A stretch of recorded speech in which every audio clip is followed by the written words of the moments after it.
Oi, você sabe como os alimentos são classificados? E por que é importante você saber disso? Bom, vamos começar então falando sobre a importância de você saber sobre a classificação dos alimentos. Muitas vezes, quando a gente pensa em fazer recomendações nutricionais, a gente vai se basear na categoria dos alimentos. Então, eu acho que você deve consumir alimentos do grupo tal, evitar alimentos do grupo tal, e assim por diante.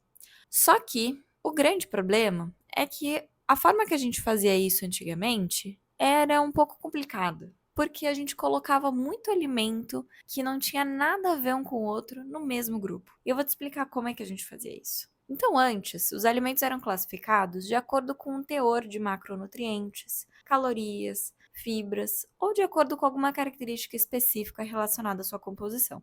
Os macronutrientes, se você não sabe, são os carboidratos, as proteínas e as gorduras. Então a gente tinha o alimento rico em fibra, o alimento livre de gordura saturada, o alimento zero colesterol, o alimento proteico, o rico em ferro e assim por diante.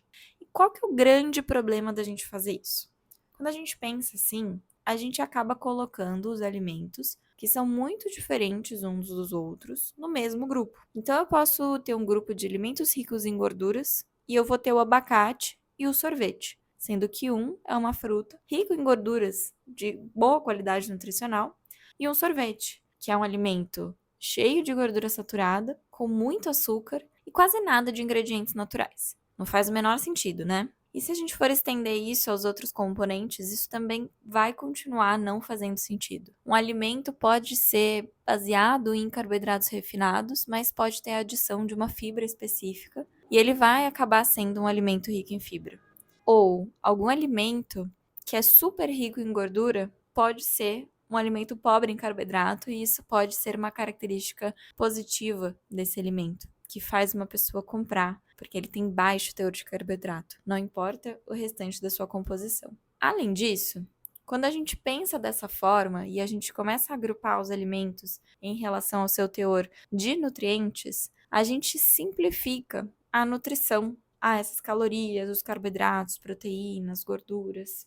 Sendo que a nutrição é uma ciência muito complexa, que envolve muitos fatores. E o nome disso é nutricionismo. Não sei se vocês conhecem esse termo, mas é uma junção da palavra nutrição e a palavra reducionismo. E aí se forma essa nutricionismo, que é olhar para a nutrição somente pelo lado dos nutrientes, somente pensando em proteínas, somente pensando em carboidratos, somente pensando em gorduras.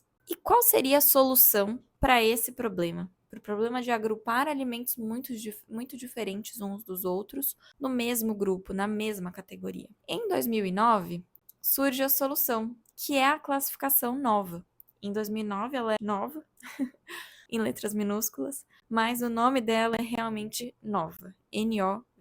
Então, a classificação nova nasce em 2009 e ela divide os alimentos em grupos de acordo com o seu grau de processamento e o propósito desse processamento.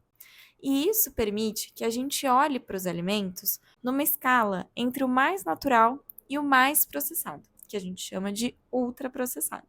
A classificação nova foi elaborada por pesquisadores brasileiros da USP, do NUPENS, Núcleo de Pesquisas Epidemiológicas em Nutrição e Saúde, e ela deve ser motivo de orgulho para nós brasileiros. E ela foi utilizada para a elaboração do Guia Alimentar da População Brasileira, que é considerado o melhor do mundo e utilizado como base em vários países. Então, a classificação nova divide os alimentos em 4 grupos. O grupo 1 é composto pelos alimentos in natura ou minimamente processados, que é o alimento do jeito que ele veio da natureza, sem nenhuma alteração. Os minimamente processados são alimentos que sofreram alterações mínimas, como o próprio nome diz, como alimentos que foram moídos, alimentos que foram limpos, selecionados ou embalados. Então, se eu tiver um feijão que vem dentro de uma embalagem que tem código de barra, ele continua sendo um alimento do grupo 1, que é o grupo dos minimamente processados. Uma espiga de milho continua sendo do grupo 1, assim como a farinha de milho, que é só o milho moído. Aqueles alimentos que a gente encontra no hortifruti, frutas, verduras, legumes, tudo isso dentro do grupo 1. O grupo 2 é o grupo dos ingredientes culinários processados. Então, são ingredientes culinários que foram feitos a partir de alimentos do grupo 1 e foram concentrados, centrifugados ou extraídos de alguma forma. Então, a gente tem aqui a manteiga, a gente tem o azeite, os óleos vegetais, o mel, o açúcar, o sal. Então, são alimentos normalmente utilizados em pequenas quantidades para agregar nessas preparações culinárias. A gente não faz uma refeição baseada nesses alimentos, mas eles agregam sabor, tempero e ajudam na cocção em diversas formas, né, de fazer o preparo desses alimentos. O grupo 3 é o grupo dos alimentos processados. É basicamente uma junção do grupo 1 com o grupo 2. Então, a gente tem aqui as conservas, que podem ser feitas com água e sal.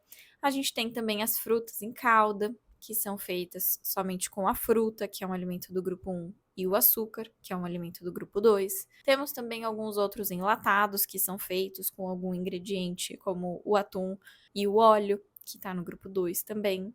Alguma carne ou algum outro alimento que foi apenas temperado, mas que não contém nenhum aditivo, apenas os temperos naturais, também pode ser considerado um alimento do grupo 3. E por fim, a gente tem o grupo 4. O grupo 4 é o grupo dos alimentos ultraprocessados. Os alimentos ultraprocessados são alimentos feitos de ingredientes isolados dos alimentos do grupo 1, combinação de açúcar, gordura e sal, normalmente em quantidades excessivas, e aditivos químicos, que têm como objetivo, todos esses componentes juntos, tornar esse alimento mais barato, mais agradável, então que estimule nosso paladar de forma excessiva e com uma longa vida de prateleira.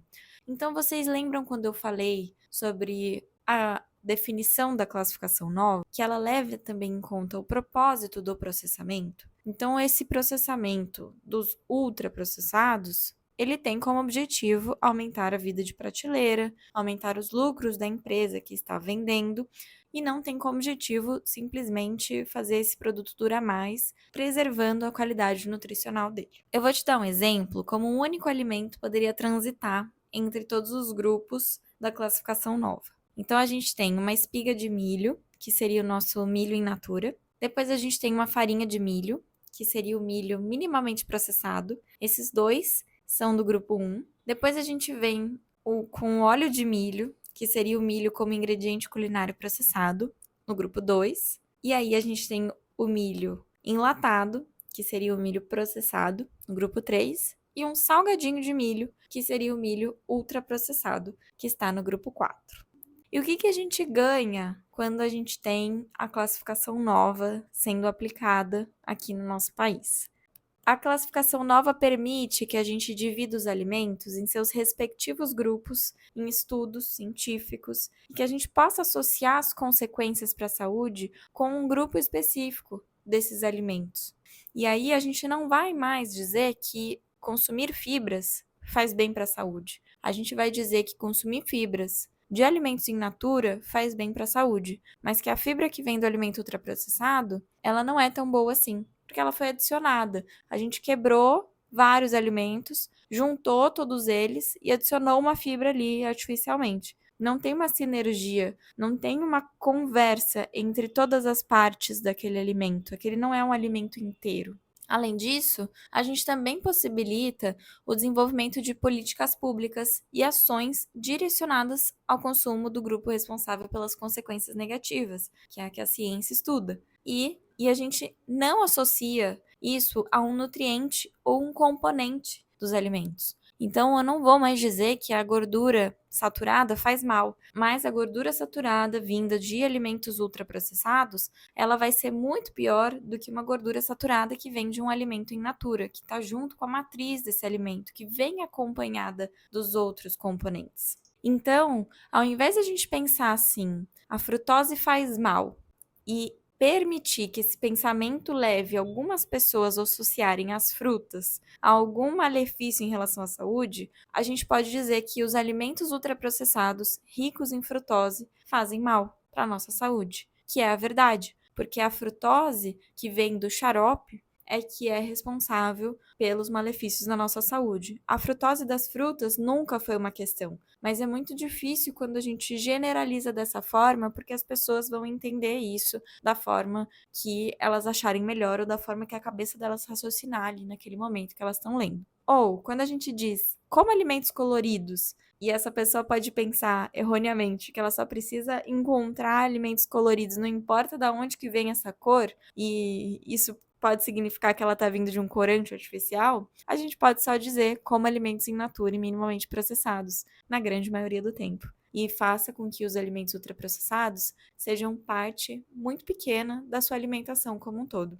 Então, eu acho que deu para entender a importância de você conhecer a classificação dos alimentos e você parar de dizer que um alimento industrializado faz mal, porque até nosso feijão é industrializado, até o arroz é industrializado, ele passa realmente pela indústria, ele tem o seu código de barra, a sua embalagem plástica, mas ele continua sendo um alimento saudável. Então, tente substituir do seu vocabulário o alimento industrializado pelo que ele realmente é.